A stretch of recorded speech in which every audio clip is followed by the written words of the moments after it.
किताबों तक पहुंचने का रास्ता अगर पानी में डूब जाए तो सिर्फ सड़क नहीं डूबती, सपनों की एक पूरी पीढ़ी डूबने लगती है। जहां स्कूल जाने से पहले बच्चों और शिक्षकों को शिक्षा नहीं बल्कि जान बचाने की चिंता करनी पड़े, वहाँ सवाल सिर्फ एक विद्यालय का नहीं पूरे व्यवस्था का होता है। नमस्कार, मेरा नाम संजीव मिश्रा, आप देख रहे हैं ई बिहार डिजिटल न्यूज।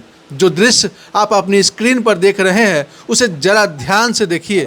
यह किसी नदी का घाट नहीं है, न किसी बाढ़ग्रस्त इलाके का दृश्य। यह एक सरकारी विद्यालय तक पहुंचने का रास्ता है।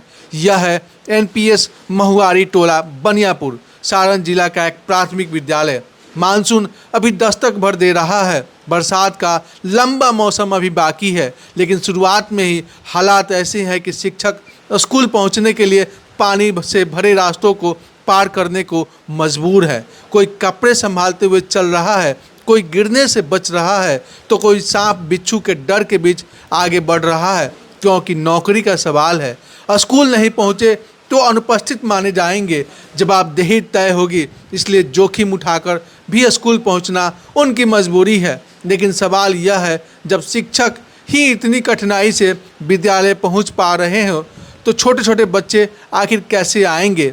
जिन नन्हे कदमों को किताबों तक पहुंचना चाहिए वे पानी और कीचड़ से जूझेंगे। जिन हाथों में कॉपी किताब होनी चाहिए वे गिरने से बचने की कोशिश करेंगे। अब जरा विद्यालय भवन की स्थिति भी देखिए।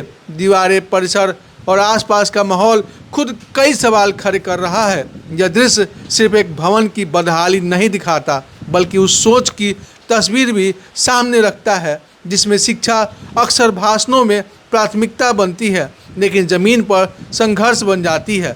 हर साल कहा जाता है कि शिक्षा व्यवस्था मजबूत हो रही है, नए संकल्प, नई योजनाएं और नए दावे किए जाते हैं, लेकिन अगर विद्यालय तक पहुंचने का रास्ता ही सुरक्षित नहीं है तो उन दावों का अर्थ क्या रह जाता है?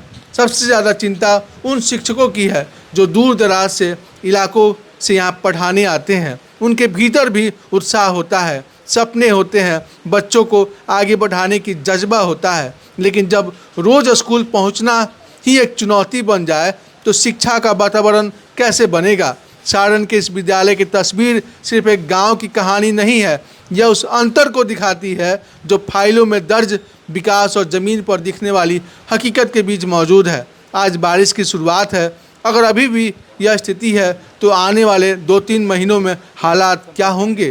क्या बच्चे नियमित रूप से विद्यालय पहुंच पाएंगे? क्या शिक्षक बिना डर के अपना दायित्व निभा पाएंगे? और सबसे बड़ा सवाल, क्या हम सचमुच अपने बच्चों को वह माहौल दे पा रहे हैं जिसके दम पर हम बेहतर भविष्य की बात करते हैं? अब आगे सुनिए, इस विद्यालय में पढ़ाने वाले शिक्षक, स्थानीय लोग इस स्थिति के बारे में क्या कहते हैं। और इसमें आने जाने का रास्ता जलमग्न है और इसी तरफ से हम लोग रोज पानी हेल के जाते हैं। इसमें सांप है, बिच्छू है, सब कीड़े मकोड़े हैं, जूता उतार के हाथ में लेकर जाना पड़ता है और रोज का स्थिति यही है। अभी तो बरसात शुरू हुई है और बारिश कितने दिन होगी पता नहीं। इसी में बच्चे आते हैं, गिरते हैं, पढ़ते हैं, कोई सुनवाई होने वाला है। हम लोग तो नौकरी करते हैं, जाना ही तो है, हमेशा है, किससे कहा जाए। दिन से लगातार बारिश की वजह से काफी पानी जमा हो गया है और मिट्टी फूल गया और फिसलन भी हो गया है, जिसकी वजह से जाने में बहुत खतरा है, डर है और डर भी लग रहा है। हम लोग यहाँ पर अटेंडेंस बना के काफी देर से जाने का प्रयास कर रहे हैं, लेकिन हिम्मत नहीं हो रही है इस पानी में उतरा जाए। स्कूल के रसोइया हैं, यहाँ पे पानी जमा हो चुका है, हम लोग जाने से डर लग रहा है। कितने साल से हम लोग यही कर रहे हैं, कोई सुनवाई नहीं है।